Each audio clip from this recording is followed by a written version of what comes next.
ਦਰਸ਼ਨ ਸਿੰਘ ਧਾਲੀਵਾਲ ਨੂੰ ਹੁਣ ਜਿਹੜਾ ਪ੍ਰਵਾਸੀ ਭਾਰਤੀ ਸਨਮਾਨ ਦੇਣਾ ਜੋ ਕਿ 8 ਤੋਂ 10 ਜਨਵਰੀ ਇੰਦੌਰ ਦੇ ਵਿੱਚ ਹੋਣ ਵਾਲਾ ਸਮਾਗਮ ਹੈ। ਦੇਸ਼ ਦੇ ਰਾਸ਼ਟਰਪਤੀ ਜਿਹੜੇ ਹੈਗੇ ਨੇ ਉਹਨਾਂ ਵੱਲੋਂ ਇਹ ਸਨਮਾਨ ਦਿੱਤਾ ਜਾਏਗਾ।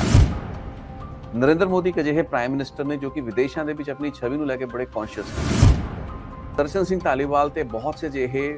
ਦੁਨੀਆ ਭਰ ਦੇ ਵਿੱਚ ਪੰਜਾਬੀ ਵਸੇ ਨੇ ਜੋ ਕਿ ਬਹੁਤ ਹੀ ਜ਼ਿਆਦਾ ਆਪਣੇ ਸਮਾਜ ਦੇ ਵਿੱਚ ਆਪਣੀ ਪੋਲਿਟਿਕਸ ਦੇ ਵਿੱਚ ਆਪਣੇ ਦੇਸ਼ ਦੇ ਵਿੱਚ ਜਿੱਥੇ ਵੀ ਉਹ ਹੈਗੇ ਨੇ ਉਸ ਦੇ ਵਿੱਚ ਇੱਕ ਬਹੁਤ ਮਜ਼ਬੂਤ ਆਧਾਰ ਰੱਖਦੇ ਨੇ।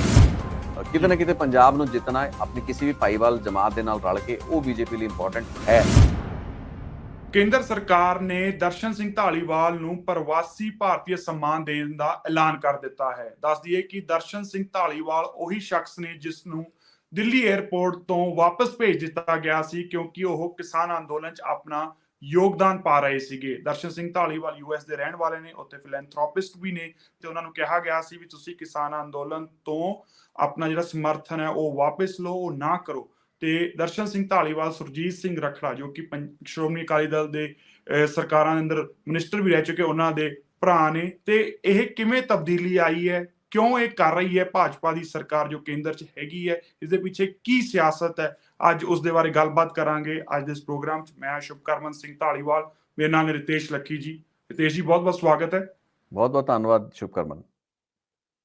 ਰਿਤੇਸ਼ ਜੀ, ਕੇਂਦਰ ਸਰਕਾਰ ਦਾ ਇਹ ਜਿਹੜਾ 360 ਡਿਗਰੀ ਟਰਨ ਆਇਆ ਦਰਸ਼ਨ ਸਿੰਘ ਧਾਲੀਵਾਲ ਦੇ ਕੇਸ ਨੂੰ ਲੈ ਕੇ, ਇੱਕ ਪਾਸੇ ਉਹਨਾਂ ਨੂੰ ਇੱਕ ਵਾਰ ਭੇਜ ਦਿੱਤਾ ਜਾਂਦਾ ਕਿਸਾਨਾਂ ਅੰਦੋਲਨ ਦੇ ਦੌਰਾਨ ਤੇ ਹੁਣ ਉਹਨਾਂ ਨੂੰ ਸਨਮਾਨਿਤ ਕੀਤਾ ਜਾ ਰਿਹਾ ਹੈਗਾ, ਤੇ ਇਸ ਦੇ ਪਿੱਛੇ ਕੀ ਸਿਆਸਤ ਲੱਗਦੀ ਹੈ ਤੁਹਾਨੂੰ? ਸ਼ੁਭਕਰਮਨ, ਦੇਖੋ ਸਿਆਸਤ ਤਾਂ ਸਾਫ਼ ਹੀ ਹੈ। ਦੇਸ਼ ਦੀ ਜਿਹੜੀ Bharatiya Janata party lead NDA ਦੀ ਗਵਰਨਮੈਂਟ ਹੈ, ਪ੍ਰਧਾਨ ਮੰਤਰੀ ਨਰਿੰਦਰ ਮੋਦੀ ਕਿਸਾਨੀ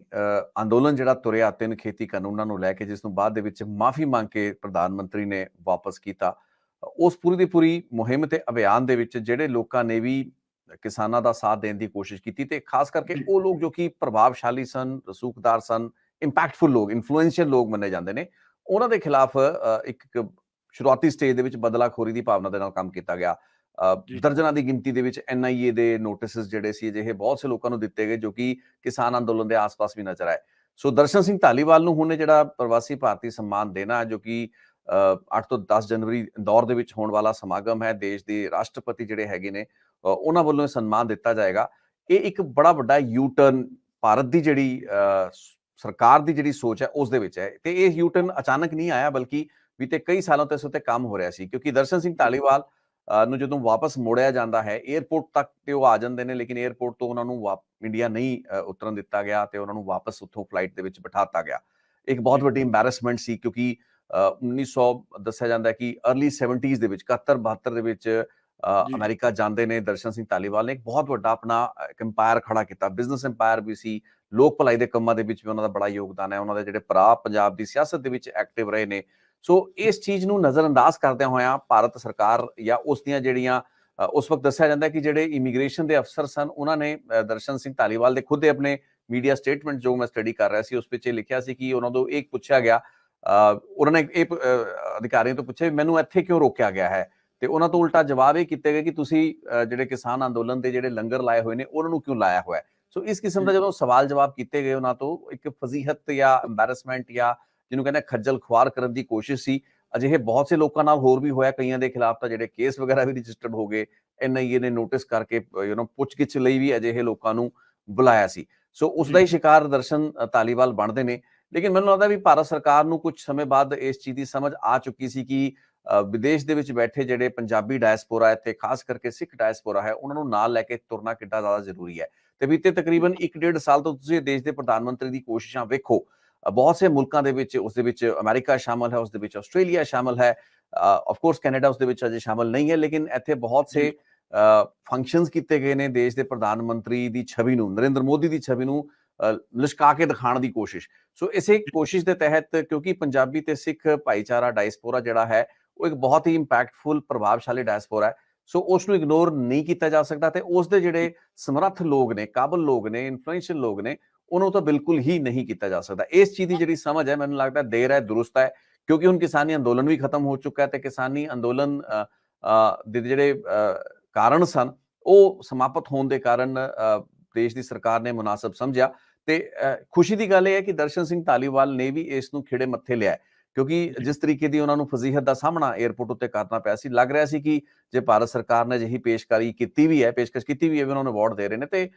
ਇਸ ਅਵਾਰਡ ਨੂੰ ਇਨਕਾਰ ਵੀ ਕੀਤਾ ਜਾ ਸਕਦਾ ਸੀ। ਲੇਕਿਨ ਇਸ ਬਾਰੇ ਪਹਿਲਾਂ ਬਹੁਤ ਗਰਾਊਂਡ ਵਰਕ ਹੋਇਆ ਹੋਏਗਾ। ਵਾਇਆ ਮੀਡੀਆ ਦੇ ਜ਼ਰੀਏ, ਕਈ ਚੈਨਲਸ ਦੇ ਜ਼ਰੀਏ ਭਾਰਤ ਸਰਕਾਰ ਨੇ ਇਸ ਚੀਜ਼ ਨੂੰ ਤੇ ਈਵਨ ਦਰਸ਼ਨ ਸਿੰਘ ਧਾਲੀਵਾਲ ਵੱਲੋਂ ਵੀ ਮੈਨੂੰ ਲੱਗਦਾ ਹੈ ਇਸ ਦਾ ਇੱਕ ਹਾਂ ਪੱਖੀ ਰੁਖ ਲਿਆ ਗਿਆ ਤੇ ਉਹਨਾਂ ਦੀ ਜਿਹੜੀ ਪੀਟੀਆਈ ਨੂੰ ਦਿੱਤੀ ਗਈ ਸਟੇਟਮੈਂਟ ਹੈ ਉਸ ਵਿੱਚ ਉਹਨਾਂ ਨੇ ਕਿਹਾ ਕਿ ਨਰਿੰਦਰ ਮੋਦੀ ਦੇਸ਼ ਦੇ ਪ੍ਰਧਾਨ ਮੰਤਰੀ ਵੱਲੋਂ ਬਹੁਤ ਕੁਝ ਕੀਤਾ ਜਾ ਰਿਹਾ ਹੈ। ਸੋ ਉਹਨਾਂ ਨੇ ਇੱਕ ਹਾਂ ਪੱਖੀ ਜਿਹੜਾ ਬਿਆਨ ਦਿੱਤਾ ਉਸ ਤੋਂ ਇਹ ਕਲੀਅਰ ਹੈ ਕਿ ਉਹ ਹੁਣ ਇਸ ਪ੍ਰਵਾਸੀ ਭਾਰਤੀ ਜਿਹੜਾ ਸਨਮਾਨ ਹੈ ਜੋ ਕਿ ਇੱਕ ਹਾਈਐਸਟ ਅਵਾਰਡ ਮੰਨਿਆ ਜਾਂਦਾ ਹੈ ਕਿਸੇ ਵੀ ਭਾਰਤੀ ਮੂਲ ਦੇ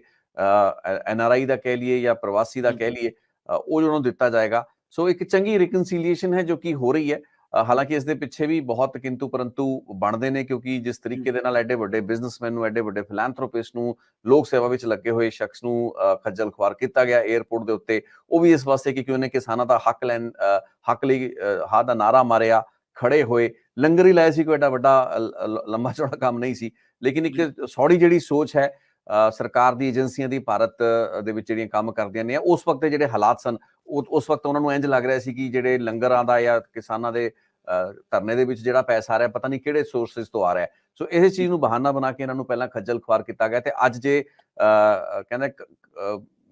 ਇੱਕ ਘਰ ਦਾ ਇੱਕ ਜਿਹੜਾ ਭੁੱਲਿਆ ਹੁੰਦਾ ਸ਼ਾਮੀ ਘਰ ਠੀਕ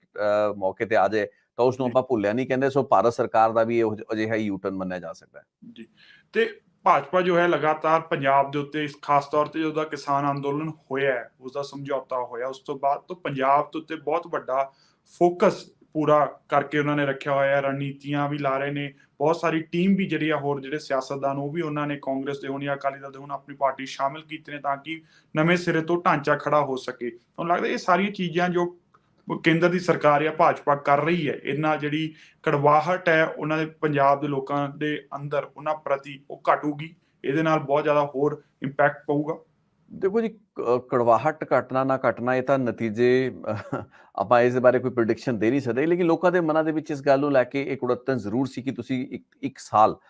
ਪੰਜਾਬ ਦੇ ਕਿਸਾਨਾਂ ਨੂੰ, ਦੇਸ਼ ਦੇ ਕਿਸਾਨਾਂ ਨੂੰ, ਇਕੱਲੇ ਪੰਜਾਬ ਦੇ ਨਹੀਂ ਬਲਕਿ ਪੰਜਾਬ ਤਾਂ ਚਲੋ ਮੋਹਰੀ ਸੀ ਲੇਕਿਨ ਹਰਿਆਣੇ ਦੇ ਕਿਸਾਨ ਸੀ, ਹੋਰ ਰਾਜਾਂ ਦੇ ਕਿਸਾਨ ਵੀ ਸੀ, ਲੇਕਿਨ ਪੰਜਾਬ ਦੇ ਕਿਸਾਨਾਂ ਨੂੰ ਆਪਾਂ ਖੱਜਲ ਹੁੰਦਿਆਂ ਹੋਏ ਵੇਖਿਆ। ਲੋਕਾਂ ਦੇ ਮਨਾਂ ਦੇ ਵਿੱਚ ਉਸ ਇੱਕ ਸਾਲ ਦੇ ਵਿੱਚ ਜਿਹੜੀ ਇੱਕ ਨਫ਼ਰਤ ਪੈਦਾ ਹੋਈ, ਈਵਨ ਉਹ ਲੋਕ ਜੋ ਕਿ ਸ਼ੁਰੂਆਤ ਤੋਂ ਭਾਰਤ ਸਰਕਾਰ ਜਾਂ ਭਾਰਤ ਨੂੰ ਇੱਕ ਬੜੇ ਵੱਖਰੇ ਤਰੀਕੇ ਦੇ ਨਾਲ ਵੇਖਦੇ ਨੇ, ਆਪਣੇ ਆਪ ਨੂੰ ਭਾਰਤ ਦਾ ਹਿੱਸਾ ਮੰਨਦੇ ਨੇ, ਉਹਨਾਂ ਦੇ ਮਨਾਂ ਦੇ ਵਿੱਚ ਵੀ ਇਹ ਭਾਵ ਗਿਆ ਕਿਉਂਕਿ ਕਿਸਾਨੀ ਅੰਦੋਲਨ ਦੀ ਮੁਖਾਲਫਤ ਕਰਨਾ ਜਾਂ ਕਿਸਾਨਾਂ ਨੂੰ ਇੰਨਾ ਲੰਮਾ ਸਮਾਂ ਤੁਸੀਂ ਲਟਕਾ ਕੇ ਰੱਖਣਾ ਇੱਕ ਚੰਗਾ ਮੈਸੇਜ ਨਹੀਂ ਦੇ ਪਾਇਆ। ਫਿਰ ਬੇਸ਼ੱਕ ਬਾਅਦ ਦੇ ਵਿੱਚ ਸਾਰਾ ਮਸਲਾ ਹੱਲ ਕਰ ਲਿਆ ਗਿਆ, ਪ੍ਰਧਾਨ ਮੰਤਰੀ ਨੇ ਵੀ ਇਸ ਨੂੰ ਕਹਾਂਗੇ ਕਿ ਸਿਰ ਝੁਕਾ ਕੇ ਹੀ ਮਾਫੀ ਮੰਗੀ। ਬੇਸ਼ੱਕ ਉਹ ਬਾਅਦ ਦੇ ਵਿੱਚ ਵੀ ਕੋਈ ਗੱਲਾਂ ਬਾਤਾਂ ਕਰਦੇ ਰਹੇ, ਕਹਿੰਦੇ ਰਹੇ ਕਿ ਅਸੀਂ ਸਮਝਾ ਨਹੀਂ ਪਾਏ ਕਿਸਾਨਾਂ ਨੂੰ, ਲੇਕਿਨ ਉਹਨਾਂ ਨੇ ਆਪਣੀ ਗੱਲ ਤੋਂ ਪਿੱਛੇ ਹਟੇ, ਕਿਸਾਨ ਜਿਹੜੇ ਕਾਨੂੰਨ ਸੀ ਵਾਪਸ ਲਏ। ਅਜੇ ਵੀ ਕੁਝ ਰੇੜਕਾ ਬਚਿਆ ਹੋਇਆ, ਕਈ ਲੋਕ ਅਜੇ ਵੀ ਮੰਨਦੇ ਨੇ ਕਿ ਇਹ ਕੇਂਦਰ ਸਰਕਾਰ ਦੀ ਥੋੜੇ ਜਿਹੇ ਸਮੇਂ ਲਈ ਕਿਸਾਨਾਂ ਨੂੰ ਕਹਿੰਦੇ ਕਿ ਉਹਨਾਂ ਦੀ ਜਿਹੜੇ ਅਸਲ ਮੰਗਾਂ ਨੇ ਉਹਨਾਂ ਨੂੰ ਬੰਨਿਆ ਨਹੀਂ ਗਿਆ। ਲੇਕਿਨ ਜਿੱਥੇ ਤੱਕ ਗੱਲ ਇੰਪੈਕਟ ਦੀ ਹੈ, ਇਹ ਚੀਜ਼ ਜ਼ਰੂਰ ਦੇਸ਼ ਦੇ ਪ੍ਰਧਾਨ ਮੰਤਰੀ ਨੂੰ ਸਮਝ ਆ ਰਹੀ ਹੈ ਕਿ ਵਿਦੇਸ਼ਾਂ ਦੇ ਵਿੱਚ, ਕਿਉਂਕਿ ਨਰਿੰਦਰ ਮੋਦੀ ਇੱਕ ਅਜਿਹੇ ਪ੍ਰਾਈਮ ਮਿਨਿਸਟਰ ਨੇ ਜੋ ਕਿ ਵਿਦੇਸ਼ਾਂ ਦੇ ਵਿੱਚ ਆਪਣੀ ਛਵੀ ਨੂੰ ਲੈ ਕੇ ਬੜੇ ਕੌਨਸ਼ੀਅਸ ਨੇ। ਤੁਸੀਂ ਵੇਖਿਆ 2014 ਤੋਂ ਇਹਨਾਂ ਦੀ ਸਰਕਾਰ ਬਣਦਿਆਂ ਹੀ, ਪ੍ਰਧਾਨ ਮੰਤਰੀ ਬਣਦਿਆਂ ਹੀ ਨਰਿੰਦਰ ਮੋਦੀ ਨੇ ਤਾਬੜਤੋੜ ਵਿਦੇਸ਼ੀ ਦੌਰੇ ਕੀਤੇ। ਵਿਦੇਸ਼ਾਂ ਦੇ ਵਿੱਚ, ਪੱਛਮੀ ਮੁਲਕਾਂ ਦੇ ਵਿੱਚ, ਸਟਰੋਂਗਰ ਇਕਨੋਮੀਜ਼ ਦੇ ਵਿੱਚ ਆਪਣੇ ਆਪ ਨੂੰ ਇੱਕ ਮਜ਼ਬੂਤ ਲੀਡਰ ਦੇ ਤੌਰ ਤੇ ਉਭਾਰਨ ਲਈ ਨਰਿੰਦਰ ਮੋਦੀ ਦਾ ਪੂਰਾ ਜ਼ੋਰ ਹਮੇਸ਼ਾ ਹੀ ਲੱਗਿਆ ਰਹਿੰਦਾ ਹੈ। ਉਹਨਾਂ ਦੀ ਪੂਰੀ ਦੀ ਪੂਰੀ ਬੈਟਰੀ ਹੈ। ਓਵਰਸੀਜ਼ ਜਿਹੜੇ ਸੈੱਲ ਭਾਰਤ ਸਰਕਾਰ ਦੇ ਕੰਮ ਕਰ ਰਹੇ ਨੇ, ਉਹਨਾਂ ਦੀ ਕੋਸ਼ਿਸ਼ ਹੈ ਕਿ ਦੇਸ਼ ਦੇ ਪ੍ਰਧਾਨ ਮੰਤਰੀ ਨੂੰ ਇੱਕ ਚੰਗੇ ਪੋਜ਼ਿਟਿਵ ਰੋਸ਼ਨੀ ਦੇ ਵਿੱਚ ਦਰਸਾਇਆ ਜਾਏ। ਸੋ ਉਹ ਜਿਹੜੀ ਪੋਜ਼ਿਟਿਵਿਟੀ ਹੈ ਉਸ ਨੂੰ ਬਿਨਾਂ ਪੰਜਾਬੀ ਜਾਂ ਬਿਨਾਂ ਸਿੱਖ ਡਾਇਸਪੋਰਾ ਦੇ ਤੁਸੀਂ ਉਹਨਾਂ ਕੈਨੇਡਾ, ਅਮਰੀਕਾ ਵਰਗੇ ਮੁਲਕਾਂ 'ਚ, ਆਸਟ੍ਰੇਲੀਆ ਵਰਗੇ ਮੁਲਕਾਂ 'ਚ ਤੁਸੀਂ ਸੋਚ ਹੀ ਨਹੀਂ, ਕਲਪਨਾ ਨਹੀਂ ਕਰ ਸਕਦੇ। ਸੋ ਇਹ ਚੀਜ਼ ਓਵਰ ਪੀਰੀਅਡ ਆਫ ਟਾਈਮ ਸਮਝ ਆਈ ਹੈ ਨਾ। ਤੇ ਇਸ ਵਾਸਤੇ ਇਕੱਲਾ ਆਪਾਂ ਦਰਸ਼ਨ ਸਿੰਘ ਧਾਲੀਵਾਲ ਦਾ ਕੇਸ ਹੀ ਨਾ ਦੇਖੀਏ ਬਲਕਿ ਦੇਸ਼ ਦੇ ਪ੍ਰਧਾਨ ਮੰਤਰੀ ਦੇ ਮੁਤਲਕ ਜਿਹੜੇ ਕੋਈ ਸਮਾਗਮ ਹੋ ਰਹੇ ਨੇ ਤੇ ਸਿੱਖ ਭਾਈਚਾਰਾ ਕਹਿ ਲਈਏ, ਸਿੱਖ ਬੁੱਧੀਜੀਵੀ ਕਹਿ ਲਈਏ, ਈਵਨ ਸੰਤਾਂ ਤੇ ਜਿਹੜੇ ਮਹਾਂਪੁਰਸ਼ ਹੈਗੇ ਨੇ, ਇਹਨਾਂ ਦੇ ਵੀ ਜਿਹੜੇ ਸਮਾਗਮ ਪ੍ਰਧਾਨ ਮੰਤਰੀ ਨੇ ਆਪਣੇ ਨਿਵਾਸ 'ਚ ਕੀਤੇ। ਫਿਰ ਉਹਨਾਂ ਨੂੰ ਜਿਸ ਤਰੀਕੇ ਨਾਲ ਦੇਸ਼ ਭਰ ਦੇ ਵਿੱਚ ਪ੍ਰੋਜੈਕਟ ਕੀਤਾ ਗਿਆ, ਕਾਫੀ ਟੇਬਲ ਜਿਹੜੀਆਂ ਬੁੱਕ ਸੀ ਉਹ ਛਾਪੀਆਂ ਗਈਆਂ ਤੇ ਉਸ ਤੋਂ ਬਾਅਦ ਮਤਲਬ ਫਿਰ ਸਮਾਗਮ ਕੀਤੇ ਗਏ। ਪ੍ਰਧਾਨ ਮੰਤਰੀ ਦੀ ਗੈਰ ਮੌਜੂਦਗੀ ਦੇ ਵਿੱਚ ਵੀ ਆਸਟ੍ਰੇਲੀਅਨ ਜਿਹੜਾ ਭਾਰਤੀ ਹਾਈ ਕਮਿਸ਼ਨਰ ਆਸਟ੍ਰੇਲੀਆ ਦੇ ਵਿੱਚ ਸਮਾਗਮ ਕਰਦਾ ਹੈ, ਅਮਰੀਕਾ ਦੇ ਵਿੱਚ ਇਸ ਤਰੀਕੇ ਦੇ ਸਮਾਗਮ ਹੁੰਦੇ ਨੇ। ਸੋ ਮਤਲਬ ਇਹੀ ਹੈ ਕਿ projection Narendra Modi the as a world leader ਕਰਨੀ ਹੈ ਤੇ ਇਹ ਚੀਜ਼ ਹੁਣ ਕਲੀਅਰ ਹੋ ਚੁੱਕੀ ਹੈ, ਸਮਝ ਆ ਚੁੱਕੀ ਹੈ ਕਿ ਇਹ ਚੀਜ਼ ਵਿਦਆਊਟ ਪੰਜਾਬੀ ਜਾਂ ਵਿਦਆਊਟ ਸਿੱਖ ਡਾਇਸਪੋਰਾ ਤੋਂ ਸੰਭਵ ਨਹੀਂ ਹੈ। ਸੋ ਇੱਕ ਰੀਚ ਆਊਟ ਕਰਨ ਦੀ ਕੋਸ਼ਿਸ਼ ਹੈ ਕਿਉਂਕਿ ਆਊਟਸਟੈਂਡਿੰਗ ਮਸਲੇ ਹੱਲ ਲੱਗਦਾ ਹੈ ਕਿ ਕੇਂਦਰ ਸਰਕਾਰ ਨੂੰ ਹੋ ਚੁੱਕੇ ਨੇ, ਭਾਵੇਂ ਇਹ ਚੀਜ਼ ਆਪਾਂ ਮੁਕੰਮਲ ਤੌਰ ਤੇ ਨਾ ਮੰਨੀਏ ਕਿ ਸਾਰੇ ਮਸਲੇ ਵਾਕਈ ਹੱਲ ਹੋ ਚੁੱਕੇ ਨੇ, ਲੇਕਿਨ ਜੀ ਇਹ ਕੋਸ਼ਿਸ਼ ਜ਼ਰੂਰ ਹੈ ਕਿ ਹੁਣ ਅਜਿਹੇ ਲੋਕਾਂ ਨੂੰ ਆਪਣੇ ਨਾਲ ਰਹਿ ਕੇ ਤੁਰਿਆ ਜਾਏ, ਕਿਉਂਕਿ ਦੇਖੋ ਦਰਸ਼ਨ ਸਿੰਘ ਧਾਲੀਵਾਲ ਤੇ ਬਹੁਤ ਸੇ ਅਜਿਹੇ ਦੁਨੀਆ ਭਰ ਦੇ ਵਿੱਚ ਪੰਜਾਬੀ ਵਸੇ ਨੇ ਜੋ ਕਿ ਬਹੁਤ ਹੀ ਜ਼ਿਆਦਾ ਆਪਣੇ ਆਪਣੇ ਸਮਾਜ ਦੇ ਵਿੱਚ, ਆਪਣੀ ਆਪਣੀ ਪੋਲਿਟਿਕਸ ਦੇ ਵਿੱਚ, ਆਪਣੇ ਆਪਣੇ ਜੀ ਦੇਸ਼ ਦੇ ਵਿੱਚ ਜਿੱਥੇ ਵੀ ਉਹ ਹੈਗੇ ਨੇ ਉਸ ਦੇ ਵਿੱਚ ਇੱਕ ਬਹੁਤ ਮਜ਼ਬੂਤ ਆਧਾਰ ਰੱਖਦੇ ਨੇ। ਹੁਣ ਜੇ ਇਸ ਚੀਜ਼ ਦਾ ਪਤਾ ਭਾਰਤ ਸਰਕਾਰ ਨੂੰ, ਏਜੰਸੀਆਂ ਨੂੰ ਨਾ ਹੋਵੇ ਤੇ ਉਹ ਦਰਸ਼ਨ ਸਿੰਘ ਧਾਲੀਵਾਲ ਵਰਗੇ ਇੱਕ ਐਡੇ ਵੱਡੇ ਬਿਜ਼ਨਸਮੈਨ ਨੂੰ, ਉਹ ਬੇਸਿਕਲੀ ਇੱਕ ਟਾਈਕੂਨ ਹੈਗੇ ਨੇ, ਐਡਾ ਵੱਡਾ ਉਹਨਾਂ ਦਾ ਐਮਪਾਇਰ ਹੈ, ਤੁਸੀਂ ਹੋਰ ਪੱਖੋਂ ਸਮਝ ਕੇ ਦੇਖੋ ਵੀ ਉਹਨਾਂ ਦਾ ਜਿਹੜਾ ਟਰਨਓਵਰ ਹੀ ਦੱਸਿਆ ਜਾਂਦਾ ਹੈ ਤਕਰੀਬਨ ਇੱਕ ਗਿਣਤੀ ਹੈ ਵੀ ਸੈਂਕੜਾ ਨਹੀਂ ਸ਼ਾਇਦ ਹਜ਼ਾਰਾਂ ਦੀ ਗਿਣਤੀ ਦੇ ਵਿੱਚ ਉਹਨਾਂ ਦੇ ਜਿਹੜੇ ਗੈਸ ਸਟੇਸ਼ਨਸ ਹੈਗੇ ਨੇ, ਪੈਟਰੋਲ ਸਟੇਸ਼ਨਸ ਹੈਗੇ ਨੇ ਅਮਰੀਕਾ ਦੇ ਵਿੱਚ। ਸੋ ਇਸ ਤਰੀਕੇ ਦੇ ਜਿਹੜੇ ਮਜ਼ਬੂਤ ਲੋਕਾਂ ਨੂੰ ਜੇ ਤੁਸੀਂ ਆਪਣੇ ਅਗੇਂਸਟ ਕਰ ਲੈਂਦੇ ਹੋ ਆਪਣੀਆਂ ਛੋਟੀਆਂ-ਛੋਟੀਆਂ ਕਾਰਨਾਂ ਕਰਕੇ, ਸੋ ਉਸ ਤੇ ਤੁਹਾਨੂੰ ਲੌਂਗ ਟਰਮ ਦੇ ਵਿੱਚ ਨੁਕਸਾਨ ਹੀ ਕਰਨਾ। ਸੋ ਇਸ ਚੀਜ਼ ਨੂੰ ਸਮਝ ਕੇ ਦੇਰ ਹੈ ਦਰੁਸਤ ਹੈ, ਕੋਸ਼ਿਸ਼ਾਂ ਹੋ ਰਹੀਆਂ ਨੇ ਤੇ ਅਜਿਹੇ ਹੋਰ ਵੀ ਬਹੁਤ ਲੋਕਾਂ ਤੱਕ ਰੀਚ ਆਊਟ ਕਰਨ ਦੀ ਕੋਸ਼ਿਸ਼ ਕੀਤੀ ਜਾ ਰਹੀ ਹੈ। ਸੋ ਪ੍ਰਭਾਵਸ਼ਾਲੀ ਹਰ ਪੰਜਾਬੀ, ਹਰ ਸਿੱਖ ਨੂੰ ਆਪਣੇ ਪਾਸੇ ਖਿੱਚ ਸਕੇ, ਇਹ ਨਰਿੰਦਰ ਮੋਦੀ ਤੇ ਉਹਨਾਂ ਦੇ ਜਿਹੜੇ ਸੈੱਲ ਹੈਗੇ ਨੇ, ਉਹਨਾਂ ਦੀ ਸਰਕਾਰ, ਭਾਰਤ ਸਰਕਾਰ ਆ ਰਾਦਰ ਮੈਂ ਕਹਾਂਗਾ, ਉਹਨਾਂ ਦੇ ਜਿਹੜੇ ਡਿਪਲੋਮੈਟਿਕ ਮਿਸ਼ਨਸ ਨੇ, ਉਹਨਾਂ ਦਾ ਇੱਕ ਮੇਨ ਏਜੰਡਾ ਹੈ ਜਿਸ ਵਿੱਚ ਉਹ ਹੁਣ ਕੋਸ਼ਿਸ਼ ਕਰ ਰਹੇ ਨੇ ਕਿ ਉਸ ਵਿੱਚ ਜਿੰਨਾ ਬਿਹਤਰ ਹੋ ਸਕੇ ਕਰਕੇ ਦਿਖਾਇਆ ਜਾਏ। ਜੀ ਥੋੜਾ ਮੈਂ ਵੀ ਜਾਣਨਾ ਚਾਹੂੰਗਾ ਤੁਹਾਡੇ ਤੋਂ ਵੀ ਜਿਹੜੀ ਭਾਜਪਾ ਦੀ ਜਿਹੜੀ ਪੰਜਾਬ ਦੀ ਲੀਡਰਸ਼ਿਪ ਹੈ, ਤੁਹਾਨੂੰ ਲੱਗਦਾ ਵੀ ਉਹਦੇ ਅੰਦਰ ਜਿਹੜਾ ਹੋਰ ਵੀ ਹੁਣ ਜਦੋਂ ਦੀ ਇਹ ਅਨਾਉਂਸਮੈਂਟ ਕੀਤੀ ਗਈ ਹੈ ਦਰਸ਼ਨ ਸਿੰਘ ਧਾਲੀਵਾਲ ਨੂੰ, ਤਾਂ ਹੋਰ ਜਿਹੜੀਆਂ ਪਾਰਟੀਆਂ ਕਾਂਗਰਸ ਹੋਵੇ, ਅਕਾਲੀ ਦਲ ਹੋਵੇ, ਥੋੜੀ ਘਬਰਾਈਆਂ ਵੀ ਨੇ ਵੀ ਸਾਡੇ ਪਾਰਟੀ ਚੋਂ ਕੋਈ ਹੋਰ ਲੀਡਰਸ਼ਿਪ ਨਾ ਉੱਧਰ ਚਲੀ ਜਾਵੇ ਹੈਗੇ, ਜਿਸ ਤਰ੍ਹਾਂ ਦੇ ਭਾਜਪਾ ਦੇ ਐਫਰਟਸ ਲੱਗ ਰਹੇ ਹੈਗੇ ਨੇਗੇ, ਕਿਉਂਕਿ ਆਲਰੇਡੀ ਵੀਕ ਫੁਟਿੰਗ ਤੇ ਨੇ ਆਪੋਜੀਸ਼ਨ ਦੀਆਂ ਜਿਹੜੀਆਂ ਪਾਰਟੀਆਂ ਹੈਗੀਆਂ ਨੇਗੀਆਂ। ਆਮ ਆਦਮੀ ਪਾਰਟੀ ਬਹੁਤ ਵੱਡੀ ਬਹੁਮਤ ਹੈ, ਤਾਂ ਤੁਹਾਨੂੰ ਲੱਗਦਾ ਵੀ ਆਪੋਜੀਸ਼ਨ ਜਿਹੜੀ ਕਾਂਗਰਸ ਤੇ ਅਕਾਲੀ ਦਲ ਹੈ ਉਹਨਾਂ ਨੂੰ ਥੋੜਾ ਬਹੁਤਾ ਅਲਰਟ ਜਾਂ ਕਹਿ ਲਓ ਵੀ ਇਸ ਗੱਲ ਦਾ ਫਿਕਰ ਜ਼ਿਆਦਾ ਹੋਵੇਗਾ ਵੀ ਸਾਡੇ ਪਾਰਟੀ ਚੋਂ ਹੋਰ ਲੀਡਰਸ਼ਿਪ ਨਾ ਉਧਰ ਨੂੰ ਬੀਜੇਪੀ ਚਲੀ ਜਾਵੇ? ਬਿਲਕੁਲ ਜੀ, ਬਿਲਕੁਲ ਵੈਲਿਡ ਜਿਹੜਾ ਖਤਰਾ ਹੈ ਜਾਂ ਚਿੰਤਾ ਹੈਗੀ ਹੈ, ਚਾਹੇ ਅਕਾਲੀ ਦਲ ਦੀ ਹੋਵੇ, ਚਾਹੇ ਉਹ ਕਾਂਗਰਸ ਦੀ ਹੋਵੇ, ਕਿਸੇ ਵੀ ਪਾਰਟੀ ਦੀ ਹੋਵੇ, ਕਿਉਂਕਿ ਇਹ ਚੀਜ਼ ਸਮਝ ਵਿੱਚ ਆ ਰਹੀ ਹੈ ਕਿ ਇੱਕ ਪੋਚਿੰਗ ਜਿਹੜੀ ਹੈ ਭਾਰਤੀ ਜਨਤਾ ਪਾਰਟੀ ਜ਼ਰੂਰ ਕਰ ਰਹੀ ਹੈ। ਹੁਣ ਕਾਂਗਰਸ ਦਾ ਜਿਹੜੇ ਚਿਹਰੇ ਇਸ ਵਕਤ ਭਾਰਤੀ ਜਨਤਾ ਪਾਰਟੀ ਵਿੱਚ ਹੈ, ਜੇ ਤੁਸੀਂ ਸਿਰਫ ਚਿਹਰੇ ਬਿਠਾ ਲਓ ਤੇ ਉਹਨਾਂ ਦੇ ਪਿੱਛੇ ਦੀ ਝੰਡੀਆਂ ਹਟਾ ਦਿਓ, ਤੁਹਾਨੂੰ ਸਮਝ ਨਹੀਂ ਆਏਗਾ ਕਿ ਇਹ ਤਸਵੀਰ 2022 ਦੀ ਹੈ, 21 ਦੀ ਹੈ ਜਾਂ 2017-18 ਦੀ ਹੈ, ਕਿਉਂਕਿ ਲੀਡਰ ਚਿਹਰੇ ਕਾਂਗਰਸ ਦੇ ਨੇ ਤੇ ਹੁਣ ਜਿਹੜਾ ਪਿੱਛੇ ਦਾ ਜਿਹੜਾ ਬੈਨਰ ਹੈ ਉਹ ਬਦਲ ਚੁੱਕੇ ਨੇ, ਬੀਜੇਪੀ ਹੋ ਚੁੱਕੀ ਹੈ। ਸੋ ਉਹ ਤੁਹਾਡੀ ਗੱਲ ਬਿਲਕੁਲ ਦਰੁਸਤ ਹੈ ਕਿ ਭਾਰਤੀ ਜਨਤਾ ਪਾਰਟੀ ਅਜਿਹੇ ਬਹੁਤ ਸੇ ਲੀਡ, ਈਵਨ ਸੁਰਜੀਤ ਸਿੰਘ ਰੱਖੜਾ ਉਹਨਾਂ ਦੇ ਨਾਂ ਦੀਆਂ ਚਰਚਾਵਾਂ ਕਈ ਮਹੀਨਿਆਂ ਤੋਂ, ਰਾਦਰ ਕਈ ਸਾਲਾਂ ਤੋਂ ਚੱਲਦੀਆਂ ਪਈਆਂ ਨੇ। ਸੋ ਕੀ ਉਸੇ ਜਿਹੜੀ ਢੇੜ ਬੂੰਦ ਚ ਲੱਗੀ ਹੋਈ ਹੈ ਬੀਜੇਪੀ, ਕਿਉਂਕਿ ਬੀਜੇਪੀ ਨੇ ਇੱਕ ਇੱਕ ਕਰਕੇ ਸਾਰੇ ਜਿਹੜੇ ਵੱਡੇ ਲੀਡਰ, ਖਾਸ ਕਰਕੇ ਪੰਜਾਬ ਦੇ ਵਿੱਚ ਜਿਹੜੇ ਸਿੱਖ ਦਿੱਖ ਵਾਲੇ ਕਹਿ ਲਈਏ ਜਾਂ ਸਿੱਖੀ ਸਰੂਪ ਵਾਲੇ ਜਿਹੜੇ ਲੀਡਰ ਨੇ, ਉਹਨਾਂ ਉੱਤੇ ਜਿਹੜੀ ਆਪਣੀ ਨਜ਼ਰ ਹੈ ਟਿਕਾ ਕੇ ਰੱਖੀ ਹੋਈ ਹੈ। ਕਿਉਂਕਿ ਅਕਾਲੀ ਦਲ ਦੇ ਫੋਲਡ ਚੋਂ ਨਿਕਲਣ ਤੋਂ ਬਾਅਦ ਜਾਂ ਅਕਾਲੀ ਦਲ ਤੋਂ ਜਿਹੜਾ ਗੱਠਜੋੜ ਟੁੱਟਣ ਤੋਂ ਬਾਅਦ ਬੀਜੇਪੀ ਨੇ ਆਪਣੀ ਇੱਕ ਪੈਰਲਲ ਲੀਡਰਸ਼ਿਪ ਨੂੰ ਖੜੇ ਕਰਨ ਲਈ ਬੜੇ ਵੱਡੇ ਲੀਡਰ ਨਾਲ ਬੁਲਾਏ। ਕੈਪਟਨ ਅਮਰਿੰਦਰ ਸਿੰਘ ਉਸ ਦੇ ਵਿੱਚ ਸ਼ਾਮਲ ਨੇ, ਇਕਬਾਲ ਸਿੰਘ ਲਾਲਪੁਰਾ ਤਾਂ ਖੈਰ ਚਲੋ ਪਹਿਲਾਂ ਹੀ ਸੀ। ਇਸ ਤੋਂ ਇਲਾਵਾ ਵੀ ਬਹੁਤ ਸੇ ਅਜਿਹੇ ਬਿਊਰੋਕਰੈਟਸ, ਐਕਸ ਬਿਊਰੋਕਰੈਟਸ ਜਿਹੜੇ ਸਾਬਕਾ ਪੁਲਿਸ ਅਫਸਰ ਹੈਗੇ ਨੇ, SS ਸਰਬਦੀਪ ਸਿੰਘ ਵਿਰਕ ਵਰਗੇ, ਇਹ ਸਾਰੇ ਦੇ ਸਾਰੇ ਉਹ ਲੋਕ ਹੈਗੇ ਨੇ ਜੋ ਕਿ ਇਹਨਾਂ ਦਾ ਸਰੂਪ ਜਿਹੜਾ ਹੈ ਉਹ ਦਿਖਣ ਦੇ ਵਿੱਚ ਇਹ ਸਿੱਖ ਵੀ ਹੈਗੇ ਨੇ ਤੇ ਪੰਜਾਬ ਦੀ ਜਿਹੜੀ ਸਾਈਕੀ ਹੈ, ਪੰਜਾਬ ਦੇ ਵਿੱਚ ਜਿਸ ਤਰੀਕੇ ਦੀ ਰਾਜਨੀਤੀ ਚਾਹੀਦੀ ਹੈ ਉਸ ਪੱਖੋਂ ਬੀਜੇਪੀ ਨੂੰ ਸੂਟ ਕਰਦੇ ਨੇ। ਸੋ ਉਸੇ ਲੜੀ ਦੇ ਵਿੱਚ ਬੀਜੇਪੀ ਲੀਡਰਾਂ ਦੇ ਉੱਤੇ ਤਾਂ ਪੋਚਿੰਗ ਕਰ ਹੀ ਰਹੀ ਹੈ, ਲੇਕਿਨ ਹੁਣ ਮੈਂ ਜਿਵੇਂ ਕਿਹਾ ਕਿ ਇਹ ਚੀਜ਼ ਡੋਮੈਸਟਿਕ ਪੋਲਿਟਿਕਸ ਤੋਂ ਉੱਪਰ ਕੇ ਨਾ ਕੌਮਾਂਤਰੀ ਪੱਧਰ ਉੱਤੇ ਵੀ ਆਪਾਂ ਇਹਨੂੰ ਦੇਖੀਏ, ਕਿਉਂਕਿ ਜੇ ਦਰਸ਼ਨ ਸਿੰਘ ਧਾਲੀਵਾਲ ਜਾਂ ਇਸ ਤਰੀਕੇ ਦੇ ਨਾਲ ਆਪਾਂ, ਹੋਰ ਵੀ ਬਹੁਤ ਲੋਕ ਨੇ, ਇਹ ਸੂਚੀ ਕੋਈ ਇੱਕ ਦੋ ਲੋਕਾਂ ਉੱਤੇ ਆਧਾਰਿਤ ਨਹੀਂ ਹੈ, ਇਸ ਤੋਂ ਇਲਾਵਾ ਵੀ ਬਹੁਤ ਲੋਕਾਂ ਤੱਕ ਨਰਿੰਦਰ ਮੋਦੀ ਦੀ ਜਿਹੜੀਆਂ ਟੀਮਾਂ ਕਹਿ ਲਈਏ ਜਾਂ ਫਿਰ ਭਾਰਤ ਸਰਕਾਰ ਕਹਿ ਲਈਏ, ਕਿਉਂਕਿ ਨਰਿੰਦਰ ਮੋਦੀ ਮੀਨਸ ਭਾਰਤ ਸਰਕਾਰ, ਉਹ ਕੋਈ ਵੱਖਰੇ ਕਿਰਦਾਰ ਨਹੀਂ, ਉਹ ਦੇਸ਼ ਦੇ ਪ੍ਰਧਾਨ ਮੰਤਰੀ ਹੈਗੇ ਨੇ। ਸੋ ਭਾਰਤ ਸਰਕਾਰ ਦੀ ਕੋਸ਼ਿਸ਼ ਹੈ ਕਿ ਇਹ ਸਾਰੇ ਦੇ ਸਾਰੇ ਲੋਕਾਂ ਨੂੰ ਨਾਲ ਲੈ ਕੇ ਹੁਣ ਤੁਰੀਏ ਤੇ ਘੱਟੋ ਘੱਟ ਉਹ ਜਿਹੜੇ ਖਲਾਅ ਪੈਦਾ ਹੋਏ ਸੀ, ਜਿਹੜੀਆਂ ਦਰਾਰਾਂ ਪੈਦਾ ਹੋਈਆਂ ਸਨ ਕਿਸੇ ਵੀ ਕਾਰਨ ਤੋਂ ਰਹੀਆਂ ਹੋਣ, ਉਹਨਾਂ ਨੂੰ ਭਰਿਆ ਜਾਏ। ਅਲਟੀਮੇਟਲੀ ਜਿਹੜੇ ਇੱਕ ਕਿਰਦਾਰ ਨੂੰ, ਇੱਕ ਸ਼ਖਸੀਅਤ ਨੂੰ ਮਜ਼ਬੂਤ ਕਰਨ ਦੀ ਕੋਸ਼ਿਸ਼ ਹੈ ਜੋ ਕਿ ਕੇਂਦਰ ਦੇ ਵਿੱਚ ਕੇਂਦਰ ਵੱਲੋਂ ਕੀਤੀ ਜਾ ਰਹੀ ਹੈ। ਪਰ ਦੂਜੇ ਪਾਸੇ ਜੇ ਗੱਲ ਕਰੀਏ ਐਸਜੀਪੀਸੀ ਦੀ, ਐਸਜੀਪੀਸੀ ਲਗਾਤਾਰ ਦੋਸ਼ ਲਾ ਰਹੀ ਹੈ ਕੇਂਦਰ ਸਰਕਾਰ ਤੇ, ਕਹਿ ਲਓ ਵੀ ਓਪਨਲੀ ਬਿਆਨ ਆਉਂਦੇ ਨੇ ਵੀ ਉਹ ਜਿਹੜਾ ਸਿੱਖ ਭਾਈਚਾਰਾ, ਐਸਜੀਪੀਸੀ ਦਾ ਕੰਟਰੋਲ ਹੈ ਜਾਂ ਸਿੱਖ ਕਮਿਊਨਿਟੀ ਨੂੰ ਤੋੜਨ ਦੀ ਕੋਸ਼ਿਸ਼ ਕਰ ਰਹੀ ਹੈ। ਵੀ ਰਾਜਸਥਾਨ 'ਚ ਵੀ ਹੁਣ ਕਿਹਾ ਜਾ ਰਿਹਾ ਵੀ ਇੱਕ ਆਪਣੀ ਸਿੱਖ ਧਾਰਮਿਕ ਸੰਸਥਾ ਐਸਜੀਪੀਸੀ ਦੇ ਅੰਦਰ, ਹਾਲਾਂਕਿ ਉਹਦੇ ਗੁਰਦੁਆਰੇ ਹੈ ਨਹੀਂਗੇ, ਪਰ ਉੱਥੇ ਵੀ ਖੜੀ ਕਰਨ ਦੀ ਕੋਸ਼ਿਸ਼ ਕੀਤੀ ਜਾ ਰਹੀ ਹੈ। ਵੈਸੇ ਹੀ ਹਰਿਆਣਾ ਨੂੰ ਅੱਡ ਕਰ ਦਿੱਤਾ, ਉਹਦਾ ਕੰਟਰੋਲ ਹੁਣ ਐਸਜੀਪੀਸੀ ਕੋਲ ਨਹੀਂ ਹੈਗੇ, ਇੱਕ ਡਿਫਰੈਂਟ ਬੋਡੀ ਬਣ ਗਈ ਹੈ ਹਰਿਆਣੇ ਦੀ। ਤਾਂ ਜਦੋਂ ਐਸਜੀਪੀਸੀ ਵੱਲੋਂ ਇਹੋ ਜਿਹੇ ਦੋਸ਼ ਲੱਗਦੇ ਨੇ ਤੇ ਬਾਹਰ ਇੱਕ ਪਾਸੇ ਪ੍ਰਵਾਸੀਆਂ ਨੂੰ ਸਨਮਾਨ ਦਿੱਤਾ ਜਾ ਰਿਹਾ, ਉੱਥੇ ਆਪਣੀ ਇਮੇਜ ਠੀਕ ਕਰਨ ਦੀ ਕੋਸ਼ਿਸ਼ ਕਰ ਰਹੀ ਹੈ, ਤਾਂ ਕਿਤੇ ਨਾ ਕਿਤੇ ਇਸ ਚੀਜ਼ ਦਾ ਢਾਹ ਨਹੀਂ ਲੱਗਦੀ ਬੀਜੇਪੀ ਨੂੰ, ਉਹਨਾਂ ਦੀ ਸਟ੍ਰੈਟਜੀ ਕਿਤੇ ਨਾ ਕਿਤੇ ਘਾਟ ਨਹੀਂ ਨਜ਼ਰ ਆ ਰਹੀ? BJP has nothing to lose. ਜੇ ਆਪਾਂ ਉਹਨਾਂ ਦੇ ਪੰਜਾਬੀ ਕ੍ਰੈਡੈਂਸ਼ੀਅਲਸ ਦੀ ਗੱਲ ਕਰ ਲਈਏ ਜਾਂ ਫਿਰ ਸਿੱਖੀ ਦੇ ਨਾਲ ਜੁੜੇ ਹੋਏ ਕ੍ਰੈਡੈਂਸ਼ੀਅਲ ਭਾਰਤੀ ਜਨਤਾ ਪਾਰਟੀ ਦੇ, ਜੇ ਜੀ ਉਹਦੀ ਆਪਾਂ ਗੱਲ ਕਰ ਲਈਏ, ਬੀਜੇਪੀ ਕੋਲ ਕੁਝ ਗਵਾਉਣ ਲਈ ਹੈ ਹੀ ਨਹੀਂ, ਕਿਉਂਕਿ ਹਮੇਸ਼ਾ ਤੋਂ ਹੀ ਅਕਾਲੀ ਦਲ ਦੀ ਛਤਰ ਛਾਇਆ ਦੇ ਵਿੱਚ, ਜਾਂ ਉਹ ਇੱਕ ਅਜਿਹਾ ਰੁੱਖ ਸੀ ਅਕਾਲੀ ਦਲ ਜਿਹਦੀ ਛਾਇਆ ਦੇ ਵਿੱਚ ਹੀ ਭਾਰਤੀ ਜਨਤਾ ਪਾਰਟੀ ਹਮੇਸ਼ਾ ਰਹੀ। ਉਹ ਜਿਹੜਾ ਇੱਕ ਇਕੁਏਸ਼ਨ ਕੰਬੀਨੇਸ਼ਨ ਸੀ 1996-97 ਤੋਂ ਤੁਰਿਆ, ਤੇ 25 ਸਾਲ ਉਹਨਾਂ ਨੇ ਇਹ ਦੋਵਾਂ ਪਾਰਟੀਆਂ ਦੀ ਭਾਈਵਾਲ ਜਿਹੜੀ ਸਰਕਾਰਾਂ ਸੀ ਉਹਨੂੰ 15 ਸਾਲ ਰਾਜ ਕਰਾਇਆ। ਜੀ ਲੇਕਿਨ ਇਸ ਦੌਰਾਨ ਬੀਜੇਪੀ ਦਾ ਨੁਕਸਾਨ ਹੈ ਕਿ ਉਹਨਾਂ ਦੀ ਆਪਣੀ ਲੀਡਰਸ਼ਿਪ ਉੱਪਰ ਨਹੀਂ ਪਾਈ। ਸੋ ਉਹਨਾਂ ਦੇ ਜਿਹੜੇ ਲੀਡਰ ਹੈ, ਕੋਈ ਫਰੰਟ ਲਾਈਨ ਦਾ ਕੋਈ ਲੀਡਰ ਨਹੀਂ ਖੜਾ ਹੋ ਪਾਇਆ। ਜਿਹੜੇ ਵੀ ਲੀਡਰ ਸੀ ਬਹੁਤ ਹੀ ਮੀਕ ਜੇ ਕਿਸਮ ਦੇ, ਡਰੇ ਜੇ, ਬਸ ਸਿੱਧੀ ਗੱਲ ਪ੍ਰਕਾਸ਼ ਸਿੰਘ ਬਾਦਲ ਦੀ, ਅਟਲ ਬਿਹਾਰੀ ਵਾਜਪੇਈ, ਐਲਕੇ ਅਡਵਾਨੀ ਦੇ ਨਾਲ ਹੋਇਆ ਕਰਦੀ ਸੀ। ਸੋ ਇਹ ਜੀ ਜਿਹੜੀ ਚੀਜ਼ ਹੈਗੀ ਹੈ, ਇਹ ਹੁਣ ਜਦੋਂ 2020 ਦੇ ਆਸ-ਪਾਸ ਕਿਸਾਨੀ ਅੰਦੋਲਨ ਦੇ ਚੱਲਦੇ ਗੱਠਜੋੜ ਟੁੱਟਦਾ ਹੈ, ਉਸ ਵਕਤ ਫਿਰ ਸਮਝ ਵਿੱਚ ਆਉਂਦਾ, ਤੇ ਭਾਰਤੀ ਜਨਤਾ ਪਾਰਟੀ ਉਸ ਤੋਂ ਪਹਿਲਾਂ ਆਪਸ ਦੇ ਵਿੱਚ ਜਿਹੜੀ ਫ੍ਰਿਕਸ਼ਨ ਸ਼ੁਰੂ ਹੋ ਚੁੱਕੀਆਂ ਸੀ,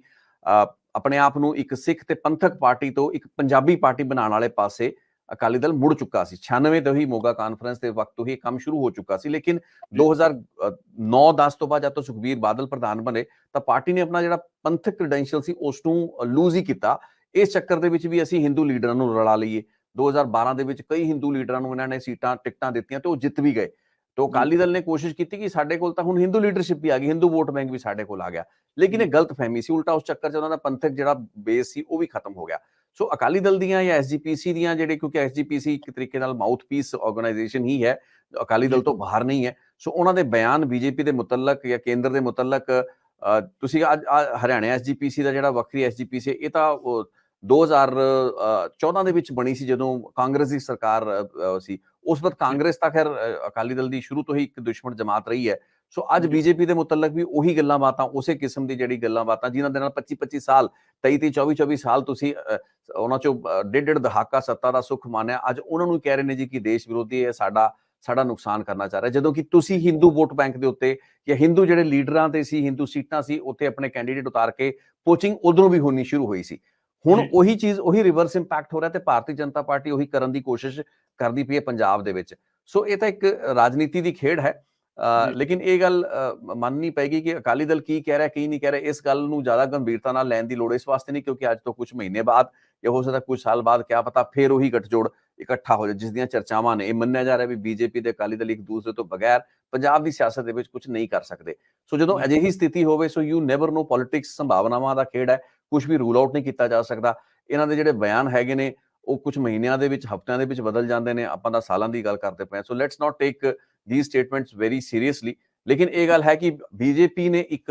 ਬਹੁਤ ਸੀਰੀਅਸ, ਜਿਹੜੀ ਬਹੁਤ ਹੀ ਗੰਭੀਰ ਤੇ ਸੰਜੀਦਾ, ਬਹੁਤ ਵੱਡੇ ਜਿਹੜੇ ਲੀਡਰ ਨੇ ਕਾਂਗਰਸ ਤੋਂ ਤੋੜ ਕੇ ਆਪਣੇ ਨਾਲ ਰਲਾਏ ਨੇ। ਸੋ ਹੁਣ ਆਉਣ ਵਾਲੇ ਸਮੇਂ ਦੇ ਵਿੱਚ ਜਿਹੜੇ ਕੰਬੀਨੇਸ਼ਨ ਬੀਜੇਪੀ ਤੇ ਅਕਾਲੀ ਦਲ ਦੇ ਹੋਣਗੇ, ਉਹ ਕਿਵੇਂ, ਕੈਪਟਨ ਅਮਰਿੰਦਰ ਸਿੰਘ ਤੇ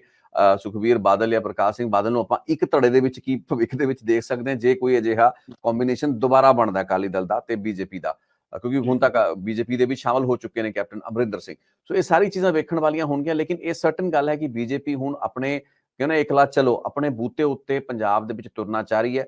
ਉਹ ਆਪਸ਼ਨਸ ਨੂੰ ਵੇ ਕਰ ਰਹੀ ਹੈ, ਇਕੁਏਸ਼ਨਸ, ਪਰਮੂਟੇਸ਼ਨ, ਕੰਬੀਨੇਸ਼ਨ ਬਿਠਾ ਰਹੀ ਹੈ। ਜੇ ਉਹਨਾਂ ਨੂੰ ਲੱਗੇਗਾ ਕਿ ਅਸੀਂ ਇਕੱਲੇ ਆਪਣੇ ਜ਼ੋਰ ਉੱਤੇ ਹੀ ਕੁਝ ਮਾਰਕਾ ਮਾਰ ਲਾਂਗੇ, 2027 ਦੀਆਂ ਇਲੈਕਸ਼ਨਾਂ ਹੈਗੀਆਂ ਨੇ, ਉਸ ਤੋਂ ਪਹਿਲਾਂ 2024 ਦੇ ਵਿੱਚ ਪਾਰਲੀਮੈਂਟ ਦਾ ਚੋਣ ਹੈ, ਤਾਂ ਫਿਰ ਮੈਨੂੰ ਲੱਗਦਾ ਉਹ ਜ਼ਿਆਦਾ ਅਕਾਲੀ ਦਲ ਨੂੰ ਪਾ ਨਹੀਂ ਦੇਣਗੇ। ਲੇਕਿਨ ਜੇ ਲੱਗਦਾ ਉਹਨਾਂ ਨੂੰ ਵੀ ਸਾਡੇ ਤੋਂ ਗੱਲ ਨਹੀਂ ਪਾਉਂਦੀ ਪਈ, ਕਿਤੇ ਨਾ ਕਿਤੇ ਪੰਜਾਬ ਨੂੰ ਜਿੱਤਣਾ ਆਪਣੀ ਕਿਸੇ ਵੀ ਭਾਈਵਾਲ ਜਮਾਤ ਦੇ ਨਾਲ ਰਲ ਕੇ, ਉਹ ਬੀਜੇਪੀ ਲਈ ਇੰਪੋਰਟੈਂਟ ਹੈ। ਸੋ ਉਸ ਲਈ ਉਹ ਫਿਰ ਕੋਈ ਵੀ ਹੱਥ ਮਿਲਾ ਵੀ ਸਕਦੇ ਨੇ। ਸੋ ਇਹ ਸਾਰੀ ਚੀਜ਼ਾਂ ਤਾਂ ਸਮੇਂ ਉੱਤੇ ਨਿਰਭਰ ਕਰਨਗੀਆਂ, ਲੇਕਿਨ ਆਹ ਜਿਹੜੀ ਕੋਸ਼ਿਸ਼ ਹੈ, ਮੈਨੂੰ ਲੱਗਦਾ ਲੋਕਲ ਪੋਲਿਟਿਕਸ ਦੇ ਨਾਲ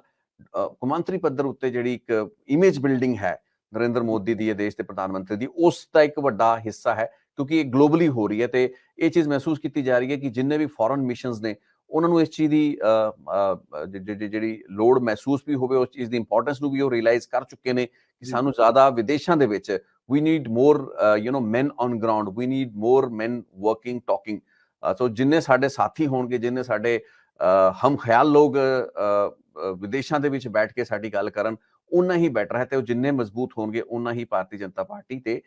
ਦੇਸ਼ ਦੀ ਸਰਕਾਰ ਨੂੰ ਫਾਇਦਾ ਹੈ। ਸੋ ਇਸੇ ਕੈਲਕੂਲੇਸ਼ਨ ਦੇ ਤਹਿਤ ਮੋਦੀ ਸਰਕਾਰ ਇਹ ਸਭ ਕੁਝ ਕਰਦੀ ਨਜ਼ਰ ਆ ਰਹੀ ਹੈ, ਤੇ ਹੁਣ ਐਡਾ ਵੱਡਾ ਮੋੜਾ। ਲੇਕਿਨ ਚਲੋ, ਅੱਛੀ ਚੰਗੀ ਗੱਲ ਹੈ, ਦਰਸ਼ਨ ਸਿੰਘ ਧਾਲੀਵਾਲ ਉਹਨਾਂ ਨੇ ਵੀ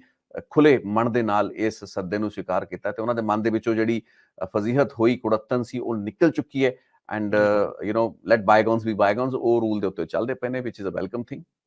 ਜੀ। ਤਾਂ ਬਹੁਤ-ਬਹੁਤ ਧੰਨਵਾਦ ਰਿਤੇਸ਼ ਲੱਖੇ ਜੀ ਸਾਡੇ ਨਾਲ ਜੁੜਨ ਵਾਸਤੇ ਤੇ ਸਾਰੇ ਇਸ਼ੂ ਦੇ ਉੱਤੇ ਚਾਨਣ ਪਾਉਣ ਵਾਸਤੇ।